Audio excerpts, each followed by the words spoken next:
에릭 아담스 뉴욕시장이 가족 간 신분 도용 또는 수입과 연금 등 재산을 가로채거나 생활비를 주지 않는 등의 경제적 학대를 가할 경우 가정폭력 처벌을 받도록 하는 내용의 법안에 서명했습니다. 뉴욕주에서는 가격 부풀리기 등 소매 판매와 관련된 불만이 1위, 뉴저지에서는 자동차 판매와 관련된 불만 접수가 1위를 차지한 것으로 나타났습니다. 오늘 주 뉴욕 총영사관이 팰리세이즈 파크에 소재한 뉴저지 한인회관에서 뉴저지 현장 민원실 운영을 개시했습니다. 재택근무가 자리 잡고 있는 미국에서 출산율이 반등하고 있습니다. OECD 국가 중 꼴찌 수준인 한국의 출산율의 2배 이상입니다. 뉴욕시경이 지난 주말 30여 명의 10대 청소년들이 한 퀸즈 레스토랑에서 행패를 부린 영상을 공개하며 수배에 나섰습니다.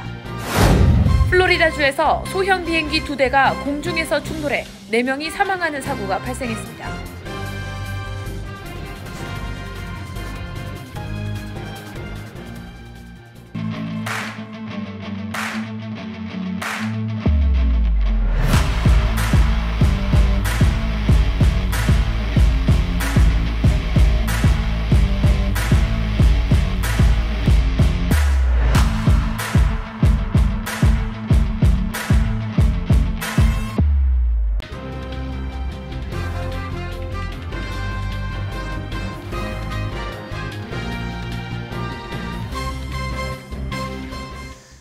여러분 안녕하십니까? KBTV 뉴스 9 이창원입니다. 뉴욕시가 가정폭력 범주에 경제적 학대도 포함시키면서 오는 7월부터는 가족 간 신분 도용 또는 수입과 연금 등 재산을 가로채거나 생활비를 주지 않는 등의 경제적 학대를 가할 경우 가정폭력 처벌을 받게 됩니다. 오늘의 첫 번째 소식 김은지 기자가 전합니다. 지난 6일 에릭 아담스 뉴욕시장은 이 같은 내용을 골자로 한 조례안에 서명했습니다. 이 조례안에는 뉴욕시 인권법상 가정폭력 정의에 기존 신체적, 정신적 학대와 함께 경제적 학대를 포함한다는 내용이 담겼습니다. 이에 따라 앞으로 뉴욕시에서는 가족 간의 신분 도용 또는 수입, 연금 등 재산을 가로채거나 생활비를 주지 않는 등 경제적 학대를 가할 경우 가정폭력 처벌을 받게 됩니다.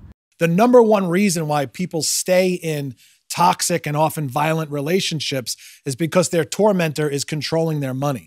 If someone's controlling your money, it's almost impossible to get out of that relationship. So giving survivors, empowering survivors with the tools that they need to identify economic abuse as domestic violence. 이번 조례를 주도한 저스틴 브레넌 시의원은 경제적 학대는 분명한 가정폭력이라며 그동안 경제적 학대는 뉴욕시 인권법의 사각지대에 있었다.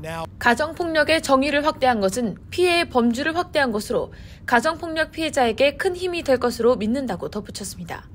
Domestic and gender-based violence can happen anywhere in our city.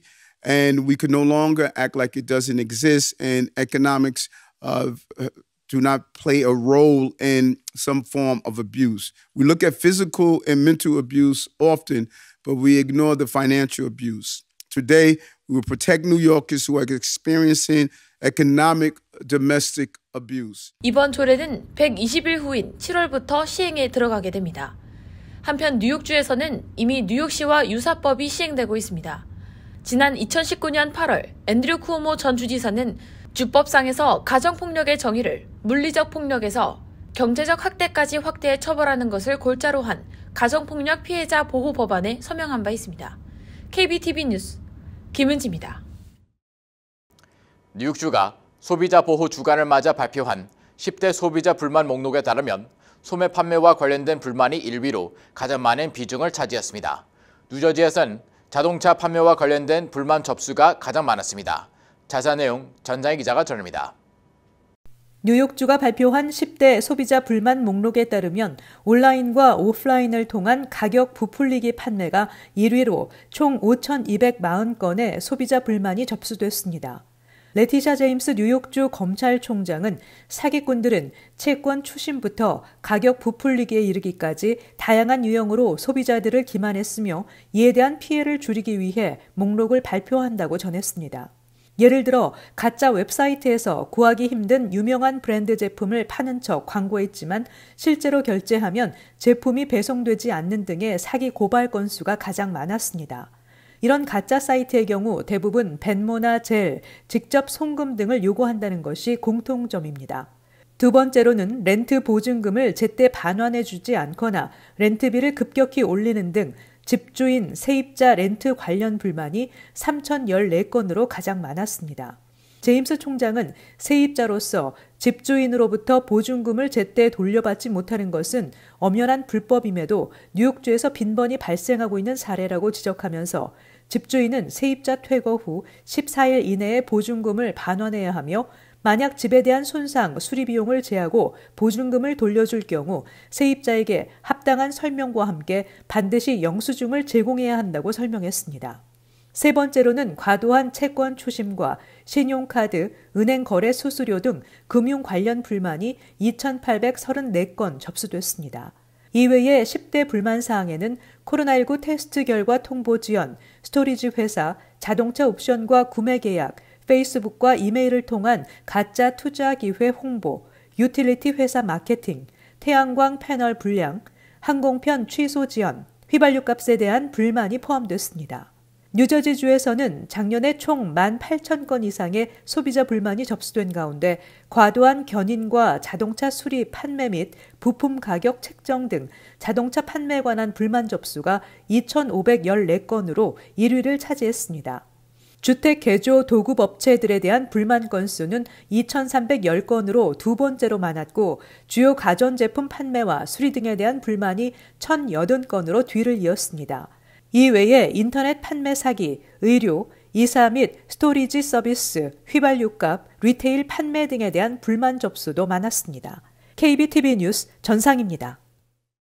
지난달 뉴욕 총영사관이 뉴저지 한인회와 협업해 이른바 뉴저지 현장 민원실을 운영하겠다는 방침을 밝혔는데요. 주 뉴욕 총영사관 역사상 최초로 뉴저지 지역 영사 서비스가 월 3회로 확대되면서 그동안 맨하탄으로 가기 버거웠던 뉴저지 교민들의 부담을 대거 해소해줄 전망입니다. 오늘의 그 첫 번째 현장에 김은지 기자가 다녀왔습니다. 높고 어렵기만 했던 뉴욕 총영사관의 문턱이 크게 낮아졌습니다. 오늘 총 42명의 뉴저지 지역 교민들은 영사 업무를 보기 위해 주 뉴욕 총영사관이 아닌 팰리세이즈 파크에 소재한 뉴저지 한인회관을 찾았습니다.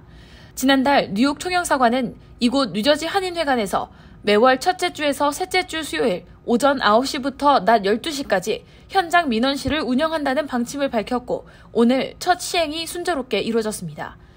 총영사관 측은 오늘 42명의 민원인이 신청한 18건의 여권 관련 업무, 34건의 가족관계 등록 및 증명서 발급 업무, 13건의 국적 업무 등 총 107건의 민원을 처리하였습니다. 그동안 뉴저지 교민들은 민원 업무를 보기 위해 연중에 한 번 순회 영사가 있는 날이 아니면 맨하탄에 소재한 뉴욕 총영사관을 찾아야만 했는데 필요한 서류를 빠뜨리거나 교통 혼잡 문제로 예약한 시간을 맞추지 못하면 다시 방문해야 하는 애로사항이 있었습니다. 하지만 이제 가까운 거리에서 자주 업무를 볼 수 있어 뉴저지 교민들의 만족도가 크게 높았습니다. 뉴저지 거주 제외 동포는 14만 6,819명으로 이번 영사 서비스 확대 조치로 많은 교민들의 민원 수요가 상당 부분 충족될 것으로 전망됩니다. 주 뉴욕 총영사관 역사상 최초로 연중 1회에서 월 3회로 확대된 뉴저지 교민들을 위한 영사 업무 서비스의 강화 배경에는 지난해 12월 새롭게 부임한 김희환 총영사의 의지가 컸고 이창원 뉴저지 한인회장의 적극적인 구애가 있었습니다. 김 총영사는 영사관 본연의 업무인 민원인과 재외동포, 재외국민 보호와 서비스를 최우선으로 삼고 있으며 지난해 1월 취임한 이 회장 역시 작년 한 해 임기 동안 뉴저지 지역 교민들을 위한 영사민원 서비스 확대를 위해 뉴욕 총영사관 측에 여러 번 적극적인 검토를 부탁했습니다. 올 상반기 뉴저지 현장 민원실의 남은 일정은 3월 15일, 20일, 4월 5일, 12일, 19일, 5월 3일, 10일, 17일, 6월 7일, 14일, 21일이 되며 하반기 일정은 추후 공지될 예정입니다. 현장 민원실에서는 여권 발급 신청과 영사 확인, 가족관계 등록, 병역 업무, 국적 관련 업무, 재외국민 등록 및 발급, 운전면허 갱신 등이 가능하며 뉴저지 한인회를 통한 사전 예약이 필수입니다. 현장 민원실은 서류 접수만 가능하고 접수된 서류는 추후 처리해 우편으로 회송하는 방식으로 운영됩니다. 이외에도 주 뉴욕 총영사관은 김 총영사의 민원 처리 서비스 강화 뜻에 따라 올해 2월부터 민원실 개방 시간을 기존 9시에서 30분 앞당긴 오전 8시 30분으로 운영하고 있습니다. 업무 시작 시간은 오전 9시로 기존과 동일하지만 그 전에 교민들이 각종 서류 작성과 필요 서류 준비, 여권 사진 촬영 등 사전 준비를 할 수 있도록 편의를 제공한다는 방침입니다. KBTV 뉴스 김은지입니다. 미국에서는 코로나 팬데믹 이후 최근 출산율이 반등하고 있는데요. 출산율 꼴찌 수준인 한국의 2배 이상으로 추정됩니다. 이 같은 출산율 증가의 한 요인은 재택근무 확산에 따라 일과 가정을 양립하기 쉬운 여건이 됐기 때문이라는 분석입니다. 전상희 기자의 보도입니다. 미국은 금융위기가 시작됐던 2008년부터 합계 출산율이 매년 떨어져 팬데믹 첫 해인 2020년에는 1.6명까지 추락했는데 다음해 1.7명으로 깜짝 반등했고 지난해에는 1.8명대로 더 올라 경제협력개발기구 OECD 꼴찌 수준인 한국의 2배 이상을 기록했습니다. 경제혁신그룹은 출산율 증가의 한 요인으로 자리를 잡아가고 있는 재택근무와 관련이 있다고 분석했습니다. 인구정보가정조사가 여성 3천여 명을 대상으로 한 조사에서는 일부라도 재택근무를 하는 근로자가 재택근무를 하지 못하는 이들보다 아이를 가질 확률이 10%포인트 이상 더 높은 것으로 나타났습니다. 재택근무를 하는 미혼 여성이 1년 이내 결혼하겠다고 답한 비율은 22%로 하지 않은 이들 15.7%보다 높았습니다. 재택근무자들은 통근이나 사무실 업무 시간에 얽매이지 않아 출산과 육아에 쏟을 시간과 여유가 더 늘어나면서 출산율 상승에도 영향을 미쳤다는 것입니다. 또 재택근무를 하는 여성 중에서도 부유하고 나이가 많고 교육 수준이 높고 이미 자녀가 있을수록 아이를 더 가질 가능성이 높은 것으로 나타났습니다. 미국은 팬데믹 이후 재택근무 비율이 다른 나라에 비해 월등히 높은 상황입니다. 교외의 넓은 주택에 사무실을 꾸미고 재택근무하는 이들이 급증했습니다. 월스트리트저널에 따르면 최근 미국의 사무실 점유 비율은 팬데믹 이전에 비해 40에서 60% 수준에 머물고 있지만 유럽은 70에서 90%, 아시아는 80에서 110%에 이르고 있습니다. 다만 재택근무의 확산이 주택가격 상승과 대도시 상업지구 상권의 몰락, 교통 등 공공서비스의 하락, 지방정부의 세수 감소 등 부작용도 낳고 있어 국가 경제 전반에 끼치는 영향을 제대로 평가하기는 이르다는 지적도 나오고 있습니다. KBTV 뉴스 전상입니다. 오늘 뉴욕시경이 지난 주말 퀸즈 레스토랑에서 발생한 10대 청소년들의 행패 모습이 담긴 영상을 공개하며 수배에 나섰습니다. 이들 10대 약 30여 명은 이유 없이 레스토랑에 들어가 기물을 파손한 혐의를 받고 있습니다. 보도에 강정민 기자입니다. 뉴욕시경이 오늘 10대 청소년들의 행패 모습이 담긴 CCTV 영상을 공개하며 수배에 나섰습니다. 사건은 지난 주말 퀸즈에 위치한 중국 레스토랑에서 발생했습니다. 영상을 보면 10대 청소년 30여 명이 레스토랑 내부로 몰려 들어온 뒤 테이블과 의자, 접시와 식기류를 뒤엎고 던지며 행패를 부립니다. 이들 10대 일당은 모두 모자와 마스크로 얼굴을 가린 채 순식간에 레스토랑 내부를 쑥대밭으로 만들었습니다. 퀸즈 칼리지 포인트에 있는 중국 식당인 피시빌리지에 있던 매니저와 종업원들은 너무 놀라고 무서웠다며 당시 식당에는 손님이 30명 가까이 있었다고 전했습니다. 이번 사고로 식당 주인은 약 2만 불 이상의 금전적 피해를 입었을 뿐 아니라 레스토랑 외부 유리도 모두 금이 갔습니다. 레스토랑 소유주는 이들이 왜 이 같은 행각을 벌였는지 모르겠다며 이미 식당에 대한 소문이 안 좋게 났기 때문에 타격이 더 클 것으로 예상된다고 말했습니다. 현재 뉴욕시경은 CCTV를 토대로 이들의 뒤를 추적 중입니다. 퀸즈 칼리지 포인트 관할 경찰서는 인근에 경찰 인력 50여 명을 더 확대 배치할 예정이라며 이번 사건에 대해 시민들의 적극적인 제보를 기다린다고 말했습니다. KBTV 뉴스 강정민입니다. 플로리다주에서 소형 비행기 2대가 공중에서 충돌해 4명이 사망하는 사고가 발생했습니다. 비행 교관이 대학생에게 비행 조종을 가르치다 충돌한 것으로 밝혀졌습니다. 계속해서 강정민 기자가 전해드립니다. 경찰에 따르면 파이퍼사의 J3컵 수상 비행기와 체로키 파이퍼 161 고정익 비행기가 주 중부의 하트리즈 호수 위 상공에서 충돌했습니다. 윈터헤이븐 지방공항 인근에 사는 주민 여러 명이 목격한 바에 따르면 충돌 당시 로켓이 발사돼서 음속을 넘어설 때의 굉음이 났으며 항공기들이 호수 위로 떨어졌다고 전했습니다. 그중 한 대는 수심 6.4m의 수중 아래로 잠겼으며 다른 한 대는 일부가 잠겼습니다. 이후 구조대는 내구의 시신을 수습했습니다. 사고를 당한 두 사람은 이 지역 주민으로 24세의 조종사 겸 비행 교관이 19세 대학생을 고정익 비행기에 태워 비행 조종을 가르치고 있었습니다. 이 비행기는 사망 대학생이 다니는 포크 주립 칼리지를 대신해서 한 비행 조종 회사가 운용 중이었습니다. 수상 비행기에는 펜실베니아주에서 온 67세 남성이 타고 있었으며 동승한 다른 사망자의 신원은 공개되지 않았습니다. 소형 비행기 충돌 사고는 지난해 7월 라스베가스 공항 상공에서도 발생해 4명이 사망했습니다. 착륙을 준비 중이던 파이퍼 PA-462와 세스나 172기가 충돌해 항공기가 들판과 호수에 각각 추락했습니다. 각 비행기에는 2명씩 탑승해 있었고 탑승객 전원이 사망한 바 있습니다. KBTV 뉴스 강정민입니다. 뉴저지 주상원 예산세출위원회는 주정부 산하 각 기관들이 업무를 제공할 때 한국어 등 15개 언어로 서비스를 제공하도록 의무화하는 언어 서비스 제공 법안을 통과시켰습니다. 뉴저지주는 현재까지 주정부 기관이 업무를 제공할 때 영어와 함께 외국어 중 스페인어만 함께 제공해 왔습니다. 주정부 통계에 따르면 현재 뉴저지주에 사는 이민자 가정에서 많이 사용되는 언어는 스페인어, 중국어, 포르투갈어, 힌디어, 인도 구자라트어, 이어서 한국어가 6번째를 차지했습니다. 특히 이민자 중 영어 사용에 불편을 느끼는 비율은 스페인어 사용자가 가장 많았고 2위가 중국어 사용자, 그리고 3위는 한국어를 사용하는 한인으로 거주 인구의 절반이 넘는 41,225명에 달했습니다. 인구수에 비해 영어 사용에 불편을 느끼는 한인들이 상대적으로 많은 셈입니다. 뉴욕 한인회 역대 회장단 협의회가 제38대 뉴욕 한인회장 선거 전면 무효화 발표 이후 4월 30일로 만료되는 찰스윤 회장의 임기 종료 후 정상화위원회를 구성해 한인회를 운영할 계획이라고 밝혔습니다. 윤 회장을 정상화위원회 위원장에 임명하고 윤 회장이 임명하는 2명과 이세목, 김민선 전 회장을 포함해 총 5명으로 이루어진 정상화위원회를 구성해 한인회 운영을 이어나갈 계획입니다.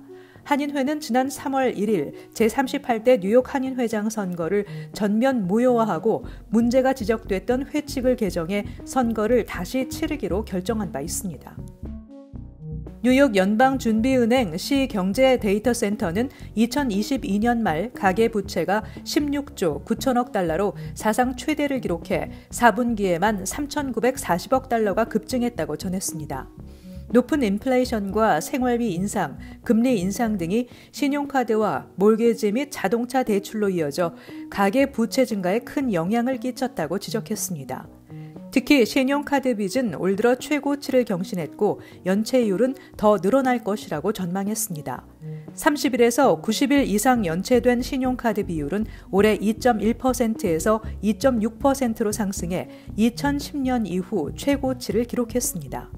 또한 2022년 4분기 카드 빚은 610억 달러나 급증해 카드 빚이 총 9,860억 달러로 사상 최대치를 기록했습니다.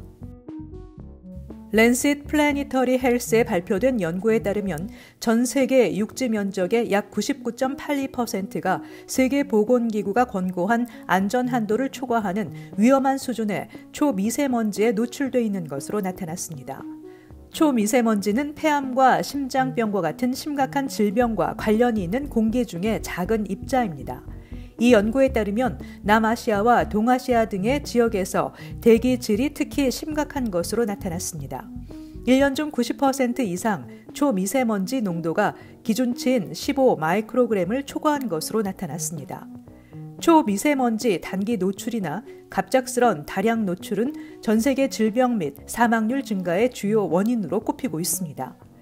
유럽과 북아메리카의 연간 초미세먼지 농도는 엄격한 규제 덕분에 시간이 지남에 따라 감소하는 추세를 보이고 있습니다. 잠시 후 커뮤니티 브리핑을 전해드립니다.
이어서 환율과 증시 전해드립니다.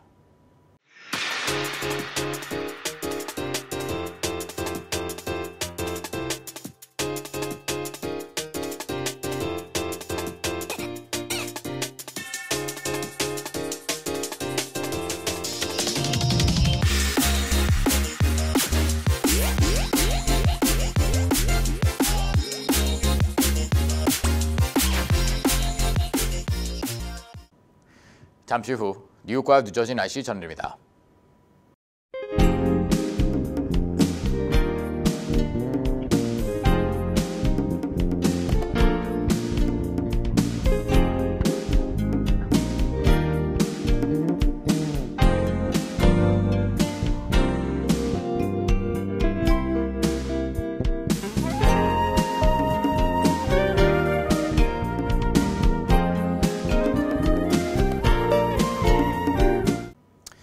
KBTV 뉴스 9 마칩니다. 오늘도 시청해주셔서 감사합니다. 편안한 밤 보내시기 바랍니다.